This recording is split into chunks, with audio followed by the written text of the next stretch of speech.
RTV app వార్తల్ని క్షణాల్లో చదివే అవకాశం ఉంటుంది. ఒక న్యూస్ పేపర్, ఒక టెలివిజన్ ఛానల్ మీ చేతుల్లో ఎప్పుడూ ఉంటాయి. నేను ఈ వార్త చెప్పే ముందు ఒకసారి మీ నుంచి కూడా నేను రెస్పాన్స్ తీసుకోవాలనుకుంటున్నాను. రైతు భరోసా నిధులు మీ ఖాతాలో జమ అయ్యాయా? మీ చుట్టూ ఉన్నటువంటి రైతులకి రైతు భరోసా నిధులు కనుక జమ అయితే ఎస్, మీకు రైతు భరోసా నిధులు జమ అయ్యాయి. కాంగ్రెస్ పార్టీ ప్రభుత్వం తీసుకున్న నిర్ణయం మాకు బాగానే అనిపించిందని కామెంట్ చేయండి. At the same time కాకపోయినట్టయితే Rythu Bharosa నిధులు జమ కాలేదని చెప్పారు. ఎందుకంటే చాలా గందరగోళం. అసలు రైతు భరోసా నిధులు జమ చేస్తున్నామని చెప్పి జనవరి 26వ తేదీన అప్పటి నుంచి స్టార్ట్ అని చెప్పిన కాంగ్రెస్ పార్టీ ప్రభుత్వం ఈ రోజు వరకు కూడా ఇంకా పూర్తి స్థాయిలో క్షేత్రస్థాయిలో ఆ పరిస్థితి కనిపించడం అంటే కూడా చాలా మంది గందరగోళం వ్యక్తం చేస్తున్నారు.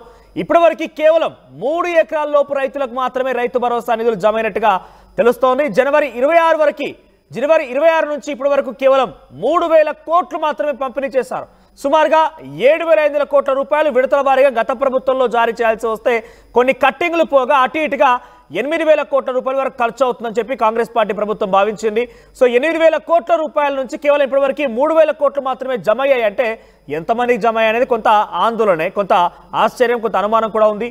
ఈ సీజన్లో రైతు భరోసా పూర్తి చేయాలంటే 9,000 కోట్ల రూపాయలు అవసరమట. పెండింగ్ లో మరొక 6,000 కోట్ల రూపాయలు రైతు భరోసా నిధులున్నట్టు తెలుస్తోంది.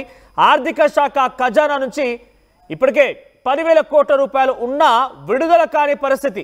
ఆర్థిక శాఖ వ్యవసాయ శాఖ మధ్య తీవ్ర సమన్వయం లోపించిందని చెప్పి తెలుస్తోంది. మార్చి 31 నాటికి రైతు భరోసా పంపిణీ పూర్తి చేస్తామని సీఎం రేవంత్ రెడ్డి ప్రకటించారు. అయితే మార్చి 31కి ఇంకొక నెల సమయం ఉన్నప్పటికీ అసలు ఎందుకు ముందుకు కదలడం లేదు? ఒక నెల రోజుల్లో, ఒక వారం రోజుల్లో, ఒక 15 రోజుల్లో నిధులు కనుక సమకూర్చినట్లయితే అంత ఈజీగా అయిపోయేటువంటి పనికి నెలల తరబడి ఎందుకు వెయిట్ చేయాల్సి వస్తుందో ఒక అనుమానం కూడా రైతుల్లో మొదలైంది. గత బీఆర్ఎస్ ప్రభుత్వంలో విడుదల చేసిన తీరుని, కాంగ్రెస్ ప్రభుత్వంలో జమవుతున్నటువంటి ఆ నిధులకు సంబంధించిన తీరుని రెండింటినీ గమనిస్తున్నారు రైతులంతా కూడా. రైతు భరోసా నిధుల ఆలస్యంతో వారిలో కొంత అసంతృప్తి కూడా నెలకొన్న పరిస్థితి. ఒకసారి మీరు కామెంట్ చేయండి, నేను కామెంట్స్ కూడా చదువుతాను. అంత ముందు మా ప్రతినిధి మధు అందుబాటులో ఉన్నారు, మధు దగ్గరికి వెళ్తానని. ఎస్ మధు, ఏంటి రైతు భరోసా నిధులు ఎందుకు ఇంత ఆలస్యం కావస్తుంది? గతంలో మనం పరిశీలిస్తే బీఆర్ఎస్ హయాంలో వారం రోజుల పూర్తి ప్రక్రియ అయిపోయింది. కొంత ఆలస్యం ఉన్నా 1-2 సార్లు లేట్ అయిన పరిస్థితి. కానీ ఇప్పుడు కాంగ్రెస్ పార్టీ ప్రభుత్వం సుమారుగా 3 నెలల సమయం పెట్టింది. అటు ఇటుగా మార్చి 31 వరకు కూడా మేము విడుదల చేస్తూ ఉంటాం, మార్చి 31 వరకు పూర్తి చేస్తామని చెప్పింది. కానీ ఈ రోజు వరకు కేవలం 3,000 కోట్లే, దాదాపుగా నెల సమయం అయిపోయింది. 3,000 కోట్లే, ఇంకో నెల రోజులు మాత్రమే ఉంది. నెల రోజుల్లో 6,000 కోట్లు విడుదల చేయాల్సి ఉంది. సో ఇలా పరిస్థితి ఉంది. రైతులు ఏమనుకుంటున్నారు? అప్డేట్స్ ఏంటి? నిజంగానే, ఎందుకంటే రైతు భరోసాకి సంబంధించినటువంటి స్కీమ్ అత్యంత ప్రతిష్టాత్మకంగా కాంగ్రెస్ పార్టీ భావించింది. దీనికోసం ముందే నిధులు సమకూర్చుకుంది. దాదాపు 10,000 కోట్ల నిధులు రాష్ట్ర ఖజానాలో సిద్ధం చేసుకున్నప్పటికీ కూడా మనం గతం నుంచి చెప్తా ఉన్నాం, నిధులలో ఏమీ లేదు. ప్రస్తుతం దీనికి సంబంధించి ఇతర ఖర్చులు తగ్గించుకుంది రాష్ట్ర ప్రభుత్వం. దుబారా ఖర్చుల్ని రైతు భరోసా కోసమే ప్రత్యేకంగా నిధులు సమకూర్చుకుంది. కానీ ఈ నిధులు ట్రాన్స్ఫర్ చేయడంలో ఉన్నటువంటి ఇబ్బంది ఇది. గతంలో ప్రభుత్వం ఏ రకంగా వ్యవహరించిందో ఆన్లైన్ ట్రాన్స్ఫర్ అంటే బెనిఫిషియరీ అకౌంట్ లోకి డైరెక్ట్ గా డబ్బులు ట్రాన్స్ఫర్ చేయడం, ఇప్పుడు అదే విధానం, అదే అధికారులు, అదే వ్యవస్థ.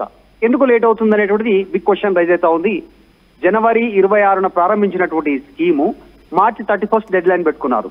కానీ ఎందుకు అంత టైం పీరియడ్ ఎందుకు తీసుకోవాల్సి వచ్చింది? ఆలోచన ఏంటి ప్రభుత్వ ఆలోచన అనేటువంటిది కాస్త చర్చనీయాంశం అవుతా ఉంది. స్థానిక సంస్థల ఎన్నికల నేపథ్యంలో ఈ నిర్ణయం తీసుకుందనేటువంటి చర్చ జరిగితే ఇప్పుడు ముఖ్యమంత్రి చెప్తా ఉన్నారు, మేము రిజర్వేషన్లు అమలు చేసిన తర్వాతనే స్థానిక సంస్థల ఎన్నికలకు వెళ్తామనేటువంటి. మరి అట్లాంటి నేపథ్యంలో ఇప్పుడు 31 లోపల గనక నిధులు జమ చేస్తే మరి స్థానిక సంస్థల వరకు డబ్బులు తీసుకున్నటువంటి వారు మర్చిపోతారా? ప్రభుత్వానికి అనుకూలంగా ఓటు వేయరా? ఏం చర్చ జరుగుతా ఉంది? ఏం ఆలోచిస్తా ఉంది రాష్ట్ర ప్రభుత్వం అనేటువంటిది పెద్ద ఎత్తున చర్చ కొనసాగుతా ఉంది. కేవలం 3,000 కోట్లు జమ చేయడం వెనుక ఉన్న రీజన్ ఏంటి? ఇంకా దాదాపు 6,000 కోట్ల రూపాయలు ట్రాన్స్ఫర్ చేయాల్సినటువంటి అవసరం ఉంది. బెనిఫిషియరీ ఎంత ఎదురు చూస్తా ఉన్నారు. ఇప్పటికీ 3 నెలల టైం, అంటే ప్రభుత్వం వచ్చినప్పటి నుంచి స్కీమ్ అమలు చేయలేదు. ఫస్ట్ 15,000 అన్నారు, దాన్ని 12,000 కుదించారు. అయినప్పటికీ కూడా ఆ స్కీమ్ కూడా ఎందుకు కంటిన్యూ చేయలేకపోతా ఉన్నారు? విత్ ఇన్ ద టైం లోపల షెడ్యూల్ వైజ్ గా పడతాయన్నారు.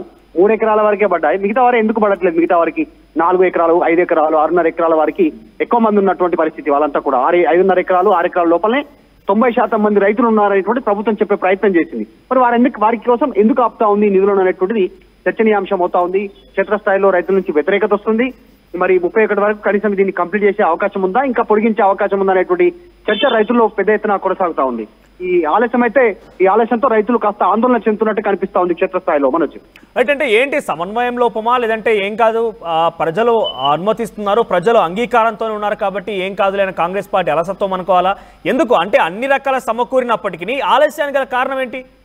అంటే ఎలక్షన్స్ టైం వస్తే స్థానిక సంస్థ ఎన్నికల కంటే ముందు ఈ నిధులు కనుక జమ చేస్తే కొంత లబ్ధి జరుగుతుందనే ఒక ఆలోచనతో ఏమైనా ఆ దురుద్దేశంతో ఉన్నారా? ఎగ్జాక్ట్ ఆర్థిక శాఖ వ్యవసాయ శాఖకి సంబంధించినటువంటి అంశాలు కనుక చూస్తే రెండు డిపార్ట్మెంట్ లో కాస్త వ్యత్యాసం కనిపిస్తా ఉంది. సమాలోచనలు చేయడం కానీ సమాచారం షేర్ చేసుకోవడంలో అనేటువంటి చర్చ కూడా వినిపిస్తా ఉంది. మరి ప్రభుత్వం ఆలస్యం చేయడానికి గల కారణాలు ఏంటి అనేటువంటిది కూడా పెద్ద ఎత్తున చర్చ కొనసాగుతుంది. ఇప్పటికే రైతుల్లో క్షేత్రస్థాయిలో కాంగ్రెస్ ప్రభుత్వం పైన 16 నెలల్లోనే దాదాపు 16 నెలల లోపలనే తీవ్ర వ్యతిరేకత ఉంది అనేటువంటిది చర్చనీయాంశం. ఒకవైపు ప్రభుత్వం కూడా దీనిపైన రిపోర్ట్ తెప్పించుకుంది, ఇంటెలిజెన్స్ నిజంగానే క్షేత్రస్థాయిలో అలా ఉందా అనేటువంటిది. వాస్తవానికి జరుగుతున్న ప్రచారానికి కేంద్ర రాష్ట్ర ప్రభుత్వానికి అందించినటువంటి ఇంటెలిజెన్స్ రిపోర్ట్ దాదాపు సరిపోలడంతో ఎట్లా దీన్ని ఓవర్కమ్ చేయాలనేటువంటి ఆలోచన ఒకవైపు.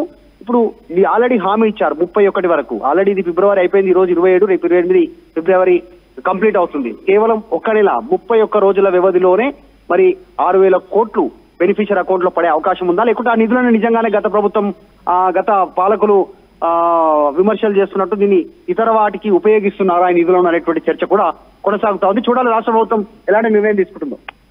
రైట్ మధు, సో రైతు భరోసా నిధుల విడుదల పైన కొంత ఆందోళన వ్యక్తమవుతోంది. రైతులు కూడా చాలా తీవ్రమైన అసంతృప్తి వ్యక్తం చేస్తున్నారు. సో ఇప్పటికీ జనవరి 26 నుంచి మొదలై ఈ రోజు వరకు కూడా దాదాపుగా ఫిబ్రవరి నెల పూర్తి కావాల్సి వస్తోంది. 3,000 కోట్ల రూపాయలు మాత్రం విడుదల చేశారు. కేవలం 3 ఎకరాల లోపు వారికి మాత్రమే రైతు భరోసా నిధులు జమైనట్టుగా తెలుస్తోంది. అది కూడా పూర్తి స్థాయిలో క్షేత్రస్థాయిలో ఎటువంటి ఇంప్లిమెంటేషన్ ఉందన్నా కూడా కొంత అనుమానం వ్యక్తమవుతోంది. అయితే మార్చి 31 కల్లా పూర్తి చేస్తామని ముఖ్యమంత్రి రేవంత్ రెడ్డి ప్రకటించినప్పటికీ ఇప్పటివరకు 3,000 కోట్లు మాత్రమే అయిపోయాయి. ఇంకా 6,000 కోట్లు కావాల్సి ఉంది. మరి ఎలా విడుదల చేస్తారనేది కొంచెం చూడాల్సిన అవసరం అయితే ఉంది. సమన్వయ లోపం అయితే ఉందన్నట్టుగా తెలుస్తోంది. ఆర్థిక శాఖ వ్యవసాయ శాఖ మధ్య సమన్వయ లోపం కారణంగా అంతా కూడా ఆలస్యం అవుతున్నట్టుగా తెలుస్తోంది. మరి చూద్దాం ఎలా జరుగుతుందని. క్షేత్రస్థాయిలో అయితే కాంగ్రెస్ పార్టీకి ఊహించిన విధంగా అంత పాజిటివ్ రెస్పాన్స్ అయితే లేదు రైతు భరోసా విషయం పైన. మొదట 15,000 రూపాయలని చెప్పారు, ఆ తర్వాత 12,000 రూపాయలుగా కుదించారు దాన్ని. అది కూడా ప్రజలు యాక్సెప్ట్ చేస్తున్నారు లేని ఒక భావనలో ఉన్నారా, లేదంటే స్థానిక సంస్థల ఎన్నికల ముందు దీన్ని కొంచెం గేమ్ ప్లాన్ చేయాలని ఆలోచనతో ఉన్నారా, ఏదో ఏమైనా కూడా రైతులు అయితే ఆవేదన వ్యక్తం చేస్తున్నారు, ఆందోళన వ్యక్తం చేస్తున్నారు. యాసంగి పంట కూడా సగానికి పైగా కావచ్చింది. రేపో మాపో అయితే కోతలు కూడా మొదలు కాయే అవకాశం ఉంది ఒక వారం 10 రోజుల్లో. ఇప్పటికీ రైతు భరోసా నిధులు జమ కాకపోవడం పైన రైతులు తీవ్ర ఆందోళన వ్యక్తం చేస్తున్నారు. మీ అభిప్రాయం ఏంటి? రైతు భరోసా నిధులు విడుదల కాకపోవడం పైన, కాంగ్రెస్ పార్టీ ప్రభుత్వ పనితీరు పైన, రైతుల పట్ల వాళ్ళు చూపిస్తున్న శ్రద్ధ పైన మీరేమనుకుంటున్నారు? మీ అభిప్రాయాన్ని కామెంట్ చేయండి. ఆర్టీవీ యాప్ వార్తల్ని క్షణాల్లో చదివే అవకాశం ఉంటుంది. ఒక న్యూస్ పేపర్, ఒక టెలివిజన్ ఛానల్ మీ చేతుల్లో ఎప్పుడూ ఉంటాయి.